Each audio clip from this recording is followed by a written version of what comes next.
Pengalaman gue ini bertepatan dengan kerusuhan 98.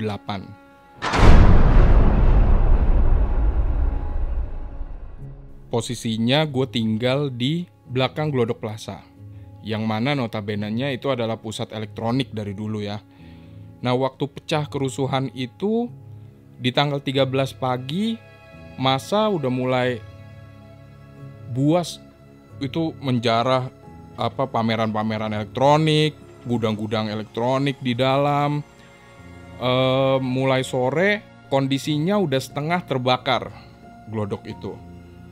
Nah, rumah gua ini adalah ruko 4 lantai.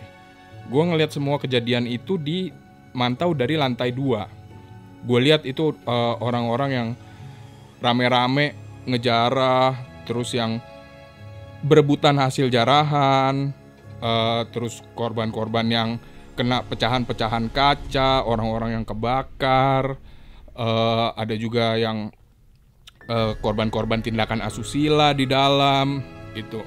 Nah, waktu di 13 sore menjelang maghrib itu gue nggak tahu ya, gue masih kecil untuk mendeskripsikan apakah itu tank, apakah itu barakuda, apakah itu gue nggak bisa mendeskripsikan lah. Dia dari bagian kepolisian, TNI, apa-apa. Gue terlalu kecil saat itu. Yang pasti ada mobil besar bentuknya kayak tank itu lewat depan rumah gue. Itu di sana bubar semua penjara. Malamnya kondisinya Glodok Plaza masih nyala. Langit itu gue lihat dari lantai 2 warnanya merah. Dan ruko gue 4 lantai itu asap warna hitam isinya. Kita di lantai 1 yang gue gak ngerti ya, namanya asap kebakar terbang ke atas. Masuk dari mana itu asap, 4 lantai ketutup asap warna hitam, kita sesak nafas. Kondisinya kalau gue cek ke warga-warga setempat, semuanya udah siap ngungsi. Kondisi kalau ada apa-apa, kita kenapa-napa, kita udah siap kabur dari situ. Gitu. Nah, di 13 malam itu kebakaran memuncak, 14 pagi mulai padam. Kondisinya setelah itu terus mereda. Tapi kondisi pusat dagang di sana ya mati total. Glodok Plaza, Harko, ruko-ruko semua yang gudang, bank, semuanya habis terbakar. Untuk kondisi yang di luar dari areal Glodok Plaza yang sederetan dengan rumah gua, kondisinya juga yang gudang habis barangnya, banyak yang trauma, lumpuh total selama beberapa bulan lah itu hitungannya. Nah, tapi karena kita masih berharap baik, warga setempat setiap malam itu berjaga-jaga. Ada pos kamling di dekat rumah gua. Yang jaga itu ada teman-teman kecil nyokap. Salah satunya orang yang punya salon persis di seberang dari pos kamling itu. Langganan gue dari kecil lah gitu. Nah, selang seminggu kurang lebih ya, di tanggal 20 atau tanggal 21 ya, Mei 98, kurang lebih jam 11 malam, akhirnya ada pedagang lewat. Itu girangnya bukan main, kita nemu jajanan. Yang biasanya setiap hari itu gue bisa jajan bubur, bakso, gue bisa jajan es jeruk lah paling nggak di seberang. Ini nggak ada sama sekali semuanya selama seminggu. Akhirnya datang tukang asinan jam 11 malam. Mulai kita girang deh. Wah, ini titik kembali normal nih. Di situ langsung kita keluar dari ruko, gue sama nyokap gue. Kita panggil tukang asinan. Masih ada bang? Masih. Wah, senang banget. Pesen 3. Dah, tukang asinan mulai deh. Kita kasih piring, mulai disiap-siapin segala barang-barang asinan tuh. Apa namanya, wortel, ya kan. Terus kira-kira dia udah nyiapin setengah jalan 3 piring itu. Udah mulai tinggal naruh yang terakhir-terakhir dah. Tinggal sawi asin, tinggal naruh kerupuk, tinggal disambelin. Nah, itu tahu-tahu gua yang lagi nungguin asinan sama nyokap gua ini denger ada suara tangis. Kayak di film-film dah.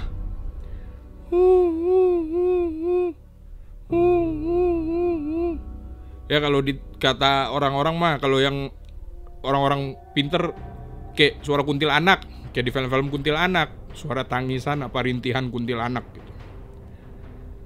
Gue berasa halu. Ya ini gue denger, gue halusinasi gue doang nih, karena gue masih trauma karena ngeliat kejadian yang sebelumnya. Gue perhatiin arah datang suara itu dari gerbang masuk Glodok Plaza, yang mana depan rumah gue itu persis depan rumah gue, dan ya selurusan sama seberang-seberangan lah sama tempat berhenti si tukang asinan. Gue lihat ke nyokap gue ngeliatin gue dengan ngasih sinyal kayak iya gue denger juga. Wah, itu gue langsung, kalau gue sama nyokap gue ngedenger, ini tukang asinan ngedenger juga nggak ya? Kalau tukang asinan nggak denger berarti gue keluarga orang yang gila emang semuanya nih, halusinasi sekeluarga kan? Gue perhatiin nih tukang asinan nih dari nuangnya santai, senyum, mukanya langsung pucet, gerakannya langsung cepet, langsung kayak automation aja, udah langsung segala apa diambil-ambilin banyak. Wah, segala apa di tangannya jalan. Dia perhatiin gua, dia lihat nyokap gua. Dia tanya langsung, "Bu, ibu denger gak?" Nyokap gua langsung tanya, abang denger juga? Nggak pakai basa-basi, langsung itu si kuahnya langsung tuangin sebanyak-banyaknya ke 3 piring. Udah Bu ya, makasih Bu ya. Iya bang. Udah pegangnya kembalinya, udah langsung jalan deh udah. Itu langsung kita kabur ke dalam. Makan asinan sih tetap, cuma takutnya amit-amit nggak pernah gue denger ada rintihan kuntilanak beneran kayak begitu. Udah, itu baru seminggu. Kira-kira setelah 2 minggu mulai gondrong gue. Walaupun sekolah udah belum tahu ya waktu itu mesti masuk lagi kapan. Kan kondisinya saat itu semua langsung naik kelas, semua langsung lulus aja pokoknya tuh. Juni gak ada apa-apa. Nah, tapi gue tetap disuruh potong rambut. Gue ke salon lah, tempat teman kecil nyokap ini buka salon. Tukang cukur gue ini orang laki. Dia waktu lagi nyukur gue, nyokap gue cerita lah soal pengalaman yang sama tukang asinan itu. Lo tahu nggak? Waktu gue beli asinan, itu gue dengar suara orang nangis, tahu? Suara cewek nangis. Suara cewek gimana? Suara cewek gitu. Orang iseng kali kata nyokap gue. Ya, langsung dibantah dengan cepat sama orang salon itu. Lo, ya begitu mah belum seberapa kata dia. Nih, gue yang tiap hari nongkrong di pos seberang nih. Itu tiap malam kita dengar. Selama Glodok itu masih gelap, belum ada penerangan, itu tiap malam ada suara, pasti ada suara. Suara nangis, ada suara orang minta tolong.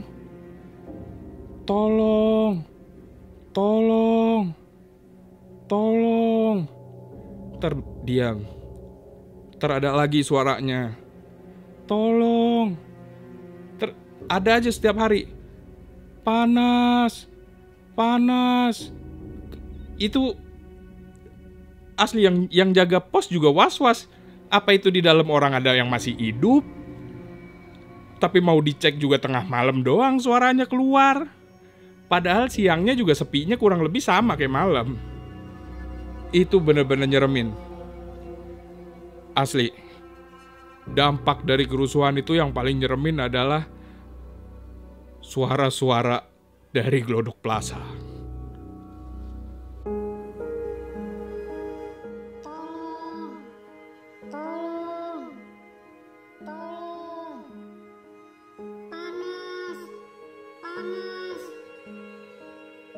kirimkan cerita horormu ke link yang ada di kolom deskripsi. Dan dapatkan souvenir menarik dari Trans 7. Jangan lupa like dan subscribe supaya kamu tidak ketinggalan cerita horor selanjutnya.